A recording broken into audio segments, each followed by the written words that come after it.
So this is part B question of the same part A question of about Allah and Himself.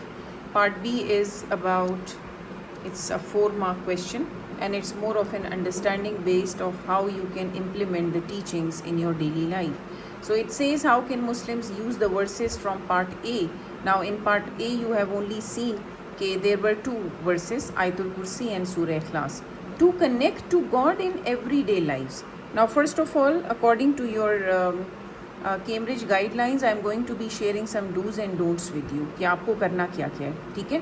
First of all, you can what you can do, that candidates can pick different aspects of Allah's nature from the passage and connect the information to make connection with Allah stronger.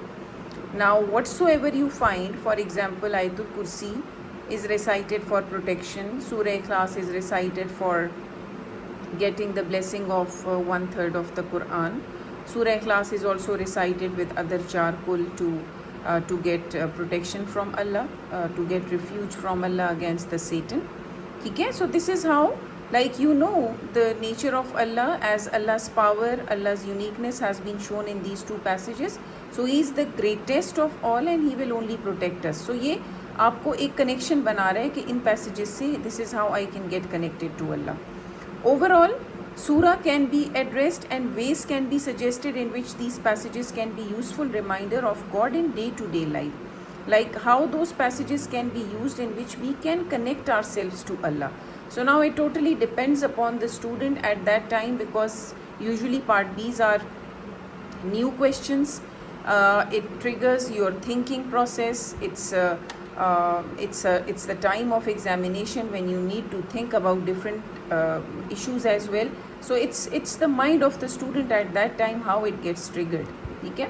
So but still the practice, it makes the man perfect. So howsoever, if you are having a lot amount of practice of part B, so you can achieve always full marks in it. What you don't have to do, skim read question. Sometimes what students do, they just read half of the question and they in a hurry start writing its answer. So that is the weakest area of a student that needs to be addressed. Simple answer based on general suggestions. As I've told you earlier, if you only will write the Muslims should start belief in oneness of Allah, the Muslims should not commit shirk, the Muslims should fear Allah. So these are some very general statements. You need to be giving some concrete examples, some practical steps that the Muslims can take in order to get connected with Allah. Now here I have formulated a sample answer for you. Just have a look at it and you will also see whether it's connected and developed or not. So the first one says, Muslims learn Surah Ikhlas and Ayatul Kursi at a very young age. So they keep reciting it on daily basis. They are recited for various purposes like protection, refuge from Satan, to get the blessing of Quran's 1/3 recitation, thus letting themselves dependent on Allah alone and build a strong connection with Allah. So you have already told for what purpose are they studied. So they are building themselves, building a strong connection with their Lord. The next one says, pondering over the meanings of Surah Ikhlas and Ayatul Kursi can make Muslims grow their awareness about the true nature of Allah. This will make Muslims achieve a true tawakkul on Allah and they will completely depend upon Him for their needs and requirements.